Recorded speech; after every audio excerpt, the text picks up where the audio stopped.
One of the things that I learned, maybe the most important lesson that I learned, is that to be successful in this stuff, there's really two things that people need to understand, and there's the one that everybody talks about, and the other part that nobody talks about.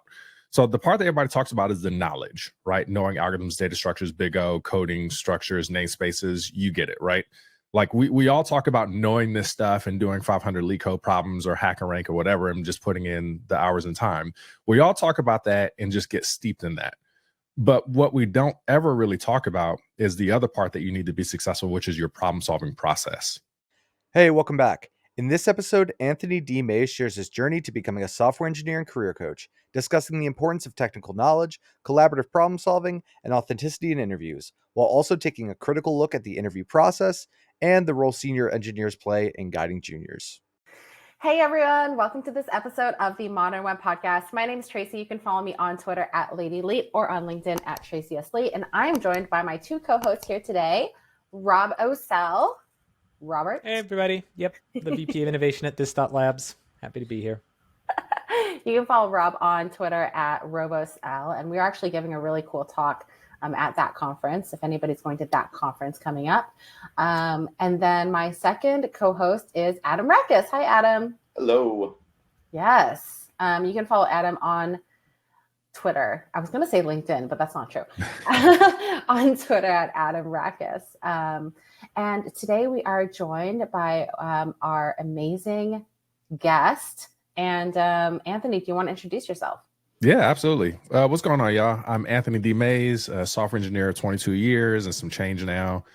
Spent 8 years at Google doing mostly front-end stuff. And I left Google in 2022 in order to do career coaching, interview prep, and to prepare the next generation of technologists for amazing roles in tech.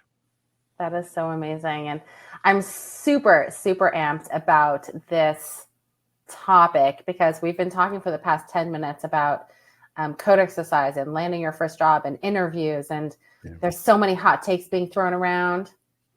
Just kidding. There hasn't been that many hot takes. Have there, though? A normal amount of hot takes. Yeah, normal. I'd say normal. So I'm curious to just kick it off and maybe pass it off to Anthony and just kind of, this is like what you do every day. Yeah, it is. I mean, I guess it would be good to talk about like how I got inspired to do this, because I don't know that many folks who are maybe interview coaches. And I know that there was a point in time where maybe that was really, really hot in starting to take off. But for me, my story begins in Compton, where I grew up as a physical sexual abuse survivor. Taught myself how to code when I was like 7 years old, was looking for an opportunity to get out of the hood and establish myself in tech. Got a degree in computer science, was the first in my family to do that.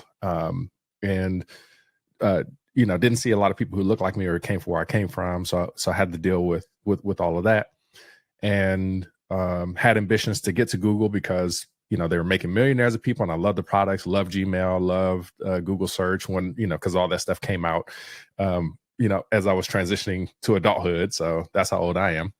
And, had the opportunity to interview with Google and failed because I had no idea what to do or how to do it. Didn't have a brother, sister, cousin, uncle, whatever that had ever been anywhere near that space. And I felt like I let down myself, the city of Compton, and all Black people everywhere. And had the opportunity to try again a couple of years later and succeeded. And the difference between what I learned that second time versus what happened the first time served as the foundation for what I do and what I talk about today. And I just felt like it was important for me to share what I learned and what I thought made me successful with the next generation coming behind me. So I'm very much a fan of the lift as you climb idea. And so, I discovered that a lot of people need help with this stuff. And I think folks need it now more than ever, with all of the layoffs that are happening, with the tech industry being on fire as it is. Folks really need someone to come alongside them and guide them and help them to understand how to work effectively and efficiently to prepare for that next great role. But I would even say, so Ben Lesh, creator of RxJS, was a senior software engineer at Netflix. He was applying for Google, and I guess it wasn't for the Angular team, but maybe it was like an adjacent team or something like that. Yeah. and he needed to get help. And he had Mishko, who created Angular, help him get through the interview process, practice for the interview process. And so you're not just talking about beginners or people who have, 10 years of experience who need help. Everybody needs help with this stuff. Yeah. I mean, I had 11 years and then on the first time and then 13 years the second time, and needed to go through this, I guess, baptism of fire, right? To just kind of understand. But I mean, that's the thing is like, one of the things that I learned, maybe the most important lesson that I learned, is that to be successful in this stuff, there's really two things that people need to understand. And there's the one that everybody talks about and the other part that nobody talks about. So the part that everybody talks about is the knowledge, right? Knowing algorithms, data structures, big O, coding structures, namespaces, you get it, right? Like we all talk about knowing this stuff and doing 500 leak code problems or hack and rank or whatever and just putting in the hours and time. We all talk about that and just get steeped in that. But what we don't ever really talk about is the other part that you need to be successful, which is your problem solving process. Right. And I ask every single one of my candidates, I said, listen, can you describe to me your problem solving process in 60 seconds? If you can't do that, you're not going to have a fun time when it comes to interviewing. It doesn't matter what kind of interview you're doing. If you can't describe your problem solving process in 60 seconds, you're not going to have a fun time. And sometimes I'll ask people to repeat what they just said to see if they repeat the same process, because not only does it need to be well-defined and reliable, but it also needs to be repeatable. Because when you get into an interview situation, whatever you think flies right out the door, right? And now you've got to rely mostly on muscle memory to just get through to the next thing. And I think what makes a great technologist, what makes a great software engineer, what makes kind of anyone good at what they do in tech is their ability to look at some ambiguous, fuzzy problem and start defining what they need to do and going for problem understanding and asking the right questions so that then they can bring in the tools to solve the problem that they need to solve. So if you can do that, you're good. Hey, that's really interesting. So I'm not sure I have a very good problem solving process. I mean, maybe that's why I didn't get an offer from AWS. So like, what if one of your coachees would be like, well, I'll just talk through the problem, think out loud, and start iteratively sort of generating my solution, asking questions, getting feedback, and then iterating on that. Like, is that pretty bad or? No, so I think that's a great start. And I think that the problem is that most people that I talk to can't even describe what you just said. Right. And because they'll say like, okay, so first I'm going to try to understand the problem. It's like, that's great. And then I'm going to start coming up with a solution. And so then it's like, well, that's not really a process though. Like I'm asking you how you would do those things. When we talk about trying to understand a problem, what we're really talking about is expressing the problem that you need to solve, like actually articulate what problem you're solving. Because sometimes the problem that you think that you need to solve isn't the one that you need to be solving, right? And so getting buy-in from the other person to say, okay, is this the problem we're solving? Okay, cool. Then asking follow-up questions, right? So what about this? What about that? Are there some edge cases that I should be concerned about? And it should be more than just, hey, so can you just tell me what I might need to know to solve this problem? Like, no, like be more specific. What's the input? What's the output? And figure all that out, and then work through some examples. Okay, so if we do this, would that solve the problem? You think, right? If I had a solution that kind of looked like this and sounded like that, would that be acceptable, right? And again, every step of the way, getting buy-in. After that, then you can brainstorm, because now that you understand the problem, now you can start filtering through the list of tools that are in your head and deciding, oh, okay, I should use this data structure, this algorithm, I should use this framework, this platform, maybe server components make sense here, maybe not, maybe we do it more on the front end, right? And you figure that all out and you figure out what you're optimizing for, right? I mean, in the real world, we aren't often optimizing for big O. Usually we're optimizing for how long is it going to take me to get this done? Right? Is this going to be something that's maintainable for the long term? It's just that in a technical interview, a lot of times you're going to use big O because you just don't have that much time and, you got to constrain it. So, but figuring out what you're optimizing for is important. And then as you brainstorm, you know what solution to pick based upon what you're optimizing for. After that, you go build it.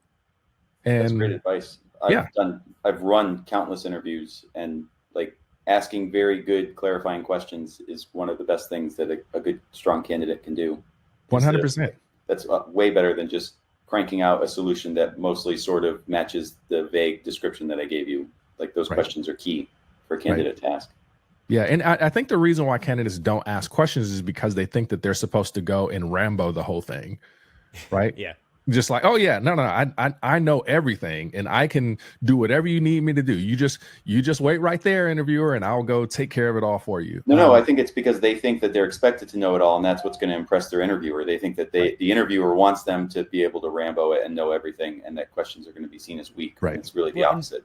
And some of that is because, I think we don't always do a great job as senior engineers of putting in the kind of processes and systems in place that help people understand how it seems like we are just Ramboing these solutions, how we are, you look at senior engineers who've done this many times. They don't necessarily have to write everything out. They don't have to explain the entire process. They don't have to write an in-depth estimate because they've done that process a bunch of times. They can do it in their head. But that message that it gives to junior and mid-level engineers who are seeing that is they have to be capable of doing that. And so whenever those people ask me, how do I do that? The question is, or the answer is, you don't. You do it the slow, methodical way until you can do it in your head. And then you do it that way. But maybe none of us should do it in our heads, just to be a good example to people. But I really love pairing with people. And honestly, I can really tell.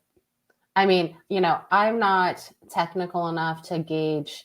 I don't do our code reviews here at this stop. However, if I just pair with somebody for 5 minutes, I can really tell the difference. Right. And, you have some senior engineers who grade out really senior on code exercises, but then you pair with them and they're like, oh, let me just do it for you. Right. And they just they don't know how to explain what they're doing. They just know how to get to the end. Right. And then you have some people who are like, okay, let's think through this problem. Okay, here's what you do. And, as a junior, when I was first starting to code, it's like, okay, like Ben Lush, he always just do this and do this and do this. And he would be able to walk through the code with me and be really patient and help explain things. But so a lot of times when I look for senior engineers, I'm looking for people who can actually explain what they're doing, because that's going to make them a better leader on the team as well. Right. Yeah. The thought that came to mind for me was, I don't know if y'all grew up on Tiny Toon adventures like I did, right? But there was always the little segment with the little girl with the curly locks or something like that, and she would always ask why, why, and she would ask why like 10 times, right? And I think about that because that's exactly the way that I think successful engineers become successful, is because they're always good at like asking the why behind what they're doing or what other people are doing. And so just being super observant and looking at like what the senior engineer is doing and the kinds of questions that they ask. One of the things I learned is like, I think that the senior and more experienced folks are really good at asking the dumb questions. Right. Because everybody thinks it's a dumb question until the senior asks it. Right. Until the tech lead asks. And then all of a sudden it's just like, oh, yeah, that was a good question. Okay. And then you kind of kick yourself because you're like, why didn't I ask that first? I had that same question too. Right. And it's almost like we wait for them to ask those questions before, chiming in. I used to be that way too, where it's like, I don't know. I haven't really been around for as long as other people have. Let me, just listen first and then I can pipe up. But then I started to really practice taking the lead in this area and like, okay, I'm going to start asking the questions and practicing this more. And I think something happens when you do that. You start to become the leader and you start to become the influence on other people. And that is one of those things that I wish that, managers and leaders and mentors would do to encourage the next generation of technology. Hey, instead of me telling you what to do, I want you to think of some questions that you could ask that maybe would get you to the answer. Because I already know the answer, but I want you to think of some questions that you can ask. I want you to lead me in this process. I'm just here to help. I want you to be the leader. And I think empowering your junior talent or less experienced people to do that will make them more effective. But for that, you need to have the right kind of environment that fosters that kind of relationship. How do you do that in a way, though, that works for the people that you're asking that of without it sounding condescending? I know as a leader, sometimes that's the thing I always feel bad about is like, I'm not trying to quiz you. I'm trying to spur you. I'm trying to challenge you. I'm trying to get you to try to think a different way. Yeah. But like sometimes it just feels like it comes off as like a quiz that you're asking the secret answer to. Is that just something leaders just need to get over and do it because it's useful for the person? Or is there actually something there that there's a right way to deliver that information without it coming across that way? Yeah. I mean, so absolutely don't do it with the tude, right? Don't do it with the attitude like, okay, look, this is the third time that we've been here. Like, what's up with you? And I had to watch myself in the area too, because sometimes the hood will come out of me a little bit where I'll just be like, bruh, did you even Google that? Right. There used to be, I had the resist the temptation to go to that website. Let me Google that for you. And then like send the link in a super passive aggressive way. But there's a couple of things I think that have tempered me. And I think becoming a boot camp instructor this past year has really helped give me some perspective as someone who mentors other folks. I've been very critical of the next generation in terms of like, look, y'all have Google, you have LLMs now, you got ChatGPT and Gemini, you have all these options on the table. You shouldn't need to come to me for anything, right? Because all this information is out there. And so then my poor boot camp students, first of all, I was just talking to their faces for 3 hours, 3 times a week with no slides, no notes, no nothing. You just listen to the sound of my voice and I will lead you to the promised land. And I said, you have all these tools. You use whatever you want. I don't care. You just get your assignments done. And what I found is that they were getting stuff done, but they didn't understand why it worked the way it did or how it did. And so they'd be able to get so far, but then when we started to ratchet up the complexity, they were really getting lost. And so I realized that just having the information out there isn't enough. There needs to be like this, information Sherpa helping you to navigate the mountains of data and facts that are out there so that you can at least take a more efficient route and really learn how to learn. And so I think that leaders and managers need to be confident that their people know how to learn. And if there's any struggle in the area, help guide them through that and be honest about it, right? So in a more direct answer to your question, I think is that managers, number one, should do that, like get over yourself. I think do this for the benefit of the candidate or of your employer, your teammate, whoever that may be, but also be vulnerable, right? It's important that you admit that you didn't know whatever this is until like yesterday, right? Or talk about the experience that you went through in picking up the new information so that folks can understand that it's a process that we all just have to endure, right? I remember going through the code review process at Google my first year, and I had never really done code reviews professionally, been part of that process. And it feels like a gang initiation. Not that I've ever been in a gang initiation, but the idea that like everybody's just kicking up on you, and it doesn't matter if you solve the problem right. Did it adhere to the right style? Was it efficient? Did you duplicate something that was already existing? Like it's not enough for it just to work. It also needs to be done in a way that makes the team more successful in the long run. And so I had a really hard time kind of getting acclimated to that process. I had imposter syndrome just flaring up all the time. And eventually I just had to learn that this is the process. Like this is the way. This is how you learn. This is how you learn the team values. This is how you learn the culture. This is how you learn the technology. This is how you get used to the tooling. And then I began to really appreciate the process for what it is. But it would not have been helpful if my manager wasn't there to say, hey, look, this is just the process, right? This is just what it is. It's not personal. It's about teaching you all of these things that aren't easily taught just by giving you an article, right? And so I really appreciate my manager for helping me through that time so that I could be more effective later on. Before we get back to our conversation, we wanted to say thank you to This.Labs, who is the sponsor of today's show. If you need help with a project that has failed to deliver on time, or are in need of a team that feels true ownership over your engineering projects, definitely hit up This.Labs. They specialize in helping business leaders ensure their strategic digital initiatives stay on track. Trusted by companies like PlayStation, Capital One, Herman Miller, PayPal, and T-Mobile, you can find them at thisdot.co. That's THISDOT.co. Now, let's return to our show. So, Adam, you're a senior engineer. And you've gone through quite a few processes. Yes, ma'am. Military out of me. Right. Hey, we're chivalrous here. That's what we are. But you've been through a bunch of different processes, similar in large organizations. So, what has the process been like for you, Adam? Talking about interview processes. Process, yeah, and then the good, the bad. What do you think people should know or care? Hot takes. My experience has been boring. I think from everything I've heard now, like Google has a pretty needlessly bad interview process. They love the lead code stuff. I have interviewed at AWS, Citadel, Spotify, and Riot Games. I got offers from all of them except AWS. Screw you, AWS. Anyway, the interviews were like very, very similar across the board, and they were all great. AWS was kind of brutal with all the tell me about a time questions. Those were a lot. I wasn't expecting those. If you ever interview AWS, you need to read up on that. If I did it again, I'll bet I could pass now that I'm expecting it better. But usually you'll have, there's always like a manager's interview where you just talk through like leadership and interpersonal stuff. At AWS, that's just spread throughout all of them, the tell me about a time questions.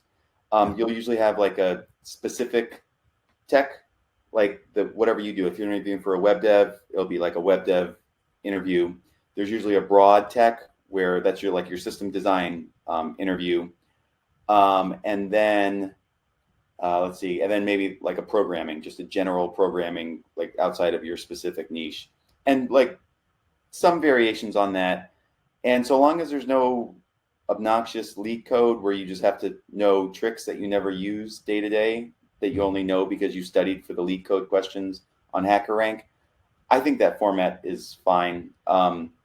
It's pretty bad for people who get anxiety and like get nervous doing stuff in front of other people. And I don't know what the solution to that is. Some companies will accommodate you, but most won't. So if you're trying to get into this industry, you're going to have to work really, really hard to get over that and to be, and I don't mean to sound cavalier or unsympathetic, but you've got to get a hold of that and be comfortable just talking to the person interviewing you. They want you to succeed. They're usually going to be very, very friendly people. Be okay asking them questions. Don't ever freeze up. The advice I give is don't do any thinking in your head. All your thinking should be out loud. You should be talking through everything out loud so the interviewer can hear what you're thinking and clarify and help you along. If you get stuck, tell the interviewer why you're stuck. They will help you. That's basically it. The only studying you should do, read a system design interview book. I hate having to study for interviews, but that will teach you a lot that's useful regardless, just for your career, like getting much more familiar with like deep back-end stack stuff. Which one do you recommend? There's a really, really good one on Amazon, Cracking the System Design Interview. I'll get you. Think of a time you needed a systems design book. Which one did you pick and why? Right. Yeah, that's a good one. In designing data-intensive applications is another banger. It's one of the best books I've ever read. That is phenomenal. Yeah, phenomenal book. And it's just called System Design Interview. It's on Amazon, and it's just real nuts and bolts. It's going to teach you if you've only been a web dev and you've gone through boot camp and that's all you know, that's fine. That book is going to give you a very broad overview of lots of very useful things to know that will also come in handy for a system design interview. When I fundraising, I had to talk to a lot of venture capitalists, and you're giving a presentation. It can be stressful. You can, you're stressed. You can get nervous. So what I would do to practice my presentation was I would turn up the music on full blast, put the presentation on my TV, and then dance around like a maniac while giving my presentation. Because if you can deal with your body doing weird things and you can deal with music on blast where you can't concentrate and still give a good presentation, then you're fine. And so that's how we would prepare for presentation. That's exactly how my old manager prepared for his Google interview. Really? Yeah, exactly that. Turning up the TV super loud. He also had kids and they were running around, and Yes. he would just go through interview questions with that. And again, that's the kind of stuff that, like, preparing for that or preparing using those kinds of methods. One of the things I used to do that, like, nobody talks about is I practiced for the interview at work. Now you might be thinking, like, oh man, Anthony, were you still in time and stuff? No, it was just that I knew there were certain things that I was expected to do in the interview. So I started practicing that on the job. And and here's the thing, it actually made me better at my job. So, like, instead of me just like being heads down working on a thing, I started to, like, invite another teammate into a room in front of a whiteboard and say, okay, listen, I'm working on this thing. I have a pretty good idea that I know what I want to do. Here, let me describe this for you and see if it makes sense to you. And so I would go through and talk through that and like diagram it out and have the discussion, talk about the pros and cons. And then I would sit down and work on it. And it was great because I was getting feedback from my other teammates, but then they also began to come to me with problems that they were facing to get my input and feedback because they like the idea of collaboratively problem solving. And I think that a really good technical interview is one that involves collaborative problem solving, right? And that's the part that you practice. And so I really don't like the idea of studying for an interview. Adam, you mentioned that, right? Like, I don't like studying for an interview either. What I want to do is review. I want to refresh myself for an interview. And that's different because what that really means is these are things that I do regularly. I'm just, maybe fine-tuning some things for the interview scenario. I'm not learning them for the first time. And I think a lot of people are learning things for the first time going into an interview, pretending to be something that they're really not. And that's not helpful. But even if you're being yourself, I mean, the question I have is, what do we think about secret questions, right? I mean, like, everybody knows what a list of commonly asked, think of a time that questions, right? That you failed and you had to overcome, or that you had to confront somebody. And one of the things I'm always wondering is, do those questions need to be secret, or the selection that you're going to use to be secret in order for you to get the signal you need in the interview? Right. Because, I mean, listen, when we're having conversations like this, anecdotes from my life come to me naturally. But if you literally just prompt me, think of an anecdote that conforms to these rules and go, right, I'm going to brick it no matter how comfortable I am sitting with you. That's just not the way my brain recalls things. And so sometimes I wonder, like, if it would be valuable to allow people to know, hey, these are the types of questions we're going to ask you. Because to Tracy's point, when you sit down with somebody or you listen to them tell it, I think from the interviews that I've done, you can tell when someone's giving you a rehearsed fake answer versus when they have command of the stories that they're telling. I feel like that comes out in a couple follow-ups to that question, and you can maybe chip away at something that was just, pre-written and memorized. How do you think about that? So here's my thinking, and I want to describe this, I think, from the challenge of the company who's hiring, right, or the hiring manager. You have to understand that, and I'll give this as an example. When before I got to Google, I was doing C# in JavaScript primarily every day. I prepared for the interview in Java, and the first language that I worked on when I got to Google was Dart. Right, so the tool set and the tool chain and the environment of working in Google is completely different than what I had done up to that point. Of course, there's some similarities. Not like, I had this, bespoke IDE that I had to use and all this other stuff. But I mean, I just hadn't worked at that scale with the kinds of tooling that they were using. And so I think the problem that we're trying to solve for in these interview styles is how to specifically get signal on how a candidate deals with ambiguity. Do you know how to look at a problem that you've never seen before and that you're not familiar with, and execute the right process to go from this is hazy and I don't really get it to I think I have a solution, right? And then can you improve upon that solution? So I think if the goal of you asking the question is to trap a candidate to figure out if they know that one niche thing, you're doing it wrong. And you're going to get a lot of false negatives out of that process. If your goal is simply to provide an opportunity for a candidate to show that they know how to deal with ambiguous situations, that's different, right? But the tools that need to be used, that's what needs to be communicated clearly, not the question, the tools. We want you to know this tool and that tool. And if you know these tools, you have a really great chance of being able to succeed at the question I'm going to ask. Because if you ask a question that I already know how to answer, I'm not going to be able to give you signal on how I handle ambiguity, right? At some point, we've got to introduce some context that I'm not immediately familiar with so that I can show you that I know how to ask questions, right? That I know how to check my assumptions, that I know how to solicit feedback from the interviewer and get buy-in and all those other kinds of things. Being able to do that well is hard, I think. And it used to be that the assumption is we're only interviewing folks who have CS degrees, right? So everybody took the algorithms class. Everybody knows the basic data structures and stuff. That used to be true a decade ago. That's less true now, right? And so I think that part of the struggle is like, how do we define an interview process that's going to work for most people, for most people that we want, without giving away too much, right? So that the process becomes gameable and easily hacked. Because the last thing that you want to do is hire the wrong person. That's super expensive and impacts team morale and just isn't good for the candidate, not good for the company's brand, et cetera, et cetera. Yeah, I mean, I agree. Like, you want to get people to wrestle with something unfamiliar, again, to see that problem solving ability. I think that definitely needs to come out. And I think that's where that element of the code exercise or the code challenge or the leak code, that's the algorithms questions, that's where that's meant to get into. But for those other fit questions, you know, one of the highest signal questions that we ask on our interview is just, what is your favorite tool chain or your favorite framework? Yeah. There's no gotcha there. There's no wrestling with ambiguity.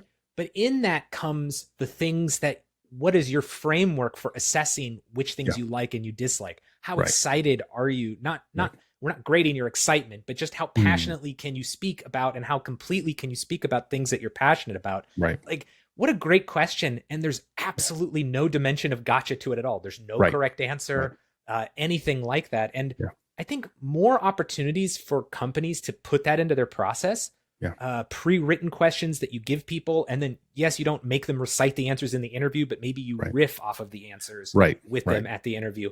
I think people underestimate how much of signal you actually can get out of that, and just think that you have to have a secret set of protected questions that nobody knows. But let's be honest, we all know what bank of questions they come from. So, you know, you're really not getting a lot out of this secrecy thing that I mean, but the other part that we maybe don't talk about enough is, I think that just like candidates need to prepare to interview, the interviewers also need to be taught and trained on how to detect the right signals. And I believe that probably half of the interviews, I'm just a number off the top of my head, but I'm betting that like half of interviews don't really understand what they're interviewing for. And they're the ones who are looking for the gotchas, or looking to show that they're superior to the candidate, you know, and to show that they belong, but the other person doesn't, right?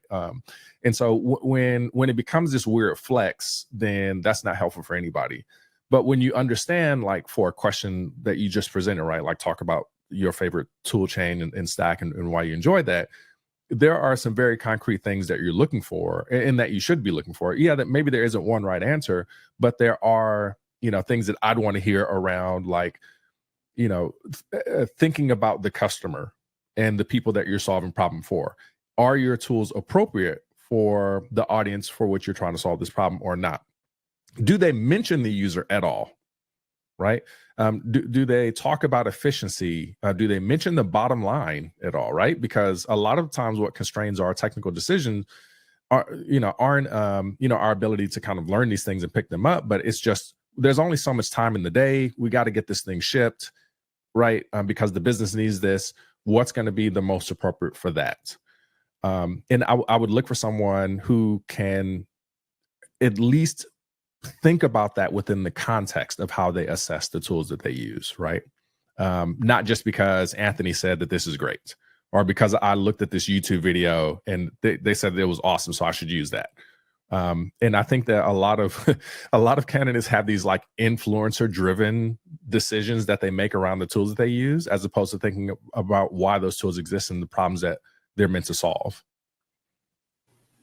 Isn't that funny? There's like a difference. I think we spoke with somebody once that said you want to be authentic and honest in an interview, but sometimes you have to be careful what that honesty reveals about you. Yes. If you're like, yeah, I use that because I don't know, it's the first thing I was ever taught. And I've never really questioned it. It's like, it's great. You're authentic. You're being honest. That's wonderful. But you may want to introspect a bit more deeply about the things that you like and the things that you do and why. I mean, and that's the thing, like it's not about me being myself. And by the way, you have to understand that when I think about being myself, especially as a Black man in tech and as a Black man in America, that's super loaded, right?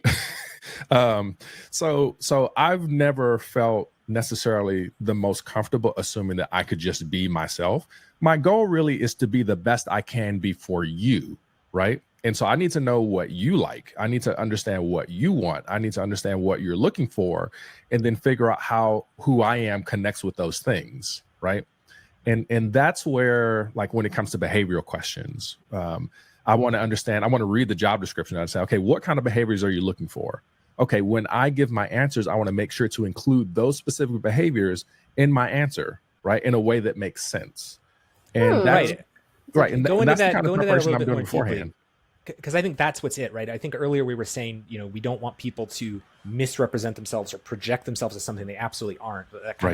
That sort of mask will be exhausting. But I think what you were explaining there was more nuanced than that. It's learning what the people want and how you project onto those qualities. Could you maybe explain a little bit more about what that difference is between putting on a mask and giving answers that people want to hear versus what you were talking about? Yeah, 100%. So I mean, look, it's our job as candidates is to sell ourselves, right? We are offering a service, we're offering a product that a company wants to buy. And so you don't have that conversation by focusing on the things that you want to focus on or the things that you think are nice and neat. You want to focus on what we can use Apple as an example in terms of how they sell their products, right? They don't sell like devices with this kind of processor and this much memory, blah, blah, blah. They sell tools that the most creative people in the world use. They sell tools that help you think differently, right? They sell the emotion. They sell the experience. They sell the community, right? The cult-like following. Like, you get to participate in this great thing. This is why Apple gets to invent stuff, right? That of course they didn't invent. We know that they didn't. We know that they weren't the first, but they make you feel like they are like innovative on another level, and then charge you through the nose for it, right? Just aside, Vercel invented developer previews. Just kidding. No, nobody, no Adam, no smile, nothing. You sit in that silence and you think about it. It got deep, right? But I mean, that's the thing. Like, as a candidate, I want to kind of do the same thing, right? I want to sell myself as the problem solver that knows how to solve the problems that you have. And for me to do that effectively, I have to understand your problems. I have to understand your context, and I've got to strive for that emotional connection with my. We're talking about technical interviews, and yet still there's this like need for me to make that emotional connection to show that, yes, I'm the solution for the problems that you have, or at least I'm excited about the problems that you have, and I want to work towards resolving that. I think that if you, I think that if you strive to just be a personality, like if I'm trying to be Danny Thompson in the interview, well, I'm not Danny, right? And Danny may not be y'all need Danny. Congratulations, by the way, if he listens to this, but you might not need Danny, or you might not need a Kelsey Hightower. You might not need a Ben Lesh, right? Maybe you need, some combination of those things. And maybe I have some combination of those things. And I'm just thinking about how I can be targeted in that. But I mean, let's make it the least complicated as possible. My job is to reflect back those requirements in the job description, right? The things that you want there, I want to reflect back as much of that as possible. I want to speak in your language, but to also make sure you want it. Yeah, like absolutely. As an individual, you want to make sure that you're not selling. You're not selling what they want to buy, and then getting into a situation where that's not what you are. That's not who you are. Yeah, exactly. This is where one of the other things that I have to teach candidates is like, all right, let's not even talk about interview prep right now. Let's just talk about how to select the right opportunity. And I think right now everybody's playing this numbers game, which isn't very beneficial. I just want a job as quickly as possible. when you're coming at this from a place of desperation, you're not able to, I think, prepare in a way that makes the most sense for you and for the company that you're applying for, which is why you need to be careful about like understanding the culture and the problems and the interest areas of that company. And then like if it's not a good fit, be fine with saying, okay, let me just go for the next thing that is a better fit. And it will enable you to have a much more natural interviewing experience if you approach it that way. And also I will say, side note, which I don't tell the applicants that send me these notes, but you probably should not say, I'm desperate, I don't have a job, and I need money, and I will do anything. Right. Because you're not in the right place. Like you're not in the right mental state to have this interview, and it works against you. Yeah. Like, so I think the interviewer in a very awkward spot, right? Because it's very clear that there's not much of an interest on your part to solve the problems I need to solve, right? Yeah. And then like you're not able to come with your authentic self either. Yeah.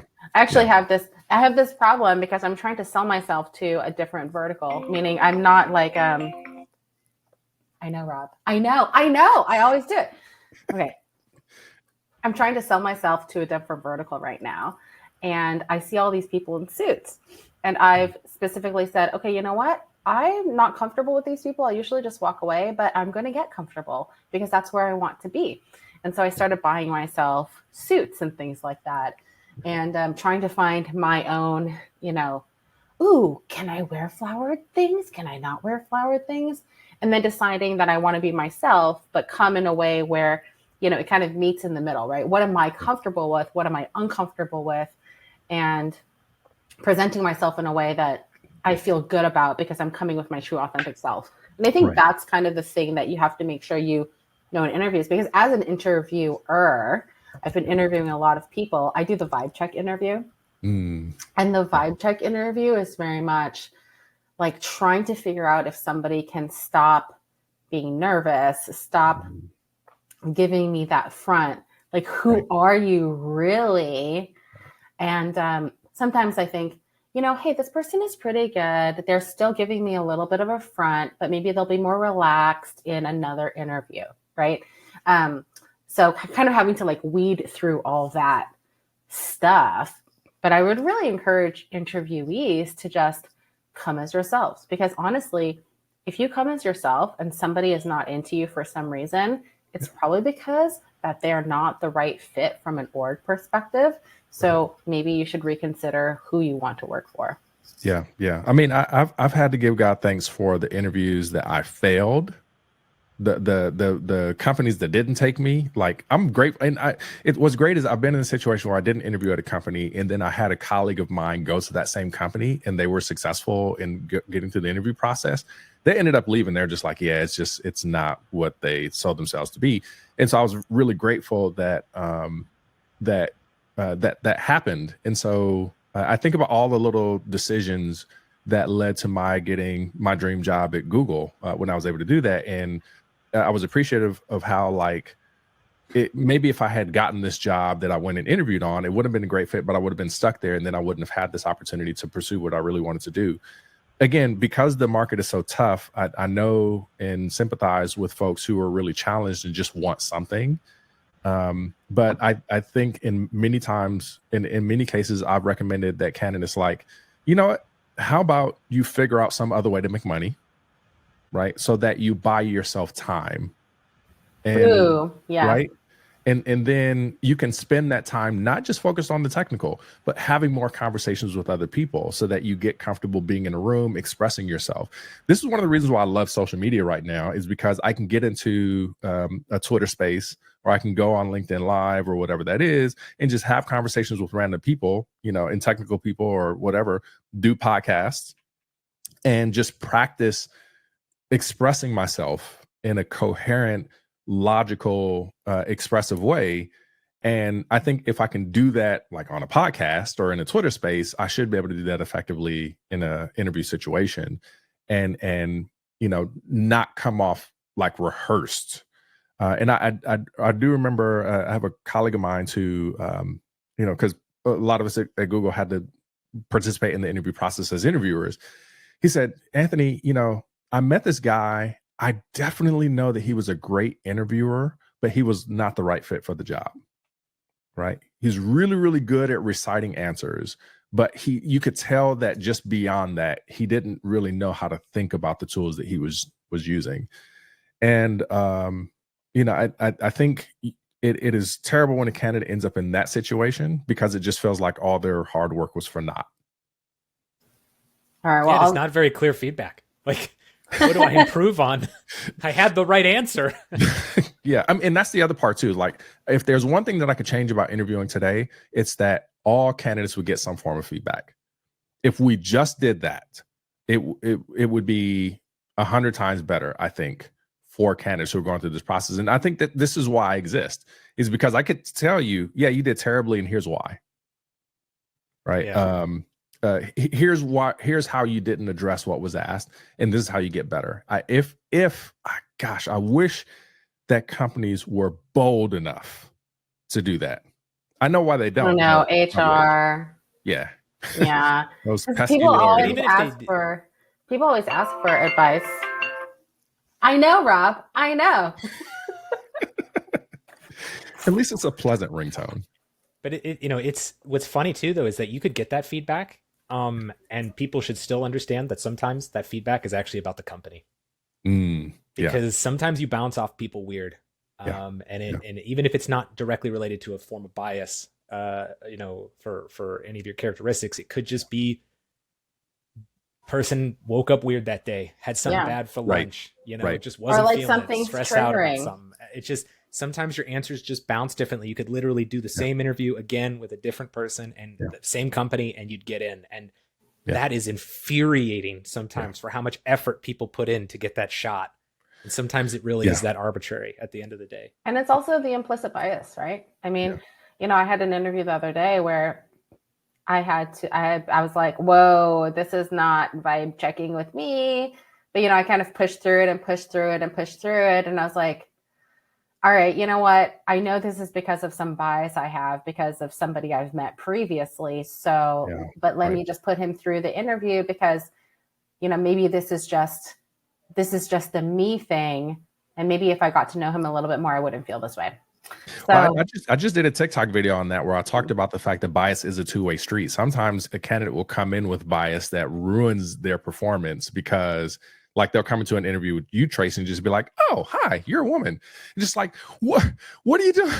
Like, why did you even have to mention that? What did it have to do with the job and the purpose that you're interviewing, right? And then maybe it was a compliment, and maybe it wasn't, and maybe that person was like, "I can't believe you said that," versus, "Oh my gosh, thank you so much. I really appreciate you noticing." So it's hard to figure out who's going to wake up on which side of the bed.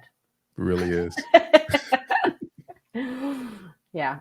Well, yes, ma'am, Adam. I'm just kidding. So did that rub me the wrong way or did it rub me the right way? We'll never know. It rubbed me the right way. Don't that's worry. funny. You're a genie in a bottle. But did that rub me the wrong way or the right way, Rob? I'll be watching the next interview, the next podcast episode to find out if he's still here. We had so much fun chatting with you. I hope Adam, you gave some opinions, but I hope you just like rage tweet all of your opinions about the interview process on Twitter. And I get to look at like 10 o'clock tonight and see all your opinions about the interview process. I had an old tweet thread from a few years ago where I tweeted all about my experience and interview advice. Oh my gosh, send it. I was not angry at all. Resurface it. I mentioned that you need to be comfortable coding in front of people, and it was really important. And like people got so mad at me, like people got furious. They were. Adam's never actually angry, or maybe he is. I don't know, but I get angry, just not when people think I am. It's a seething passive aggressiveness. Whatever. But yeah, this was really fun to hang out. Anthony, you can find him on Twitter it's Anthony D. Mays, right? Anthony D. Mays on Twitter, TikTok, LinkedIn, Facebook, IG, you name it. Nice. You can follow Adam on Twitter at Adam Rackus, Rob at RoboCell, and then myself at Lady Elite.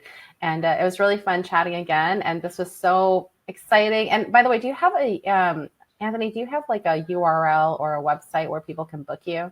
Yeah, absolutely. AnthonyDmays.com/links. Okay. You can find it on link in all the bios.